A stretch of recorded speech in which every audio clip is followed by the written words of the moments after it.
Ano ang pinakamataas na bundok sa Pilipinas?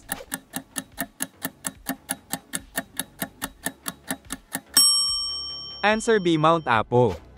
Ano ang ibig sabihin ng salitang bayanihan?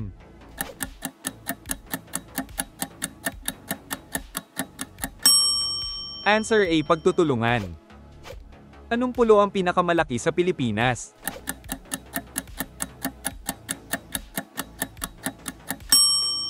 Answer D. Luzon.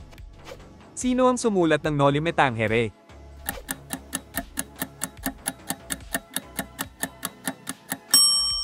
Answer C. Jose Rizal.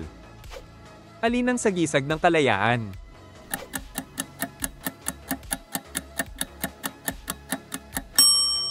Answer B. Kalapati. Ilan ang nasagutan mo? I-comment mo na yan sa baba. Mag-like, follow, and subscribe na din kung gusto mo ng mga content katulad nito.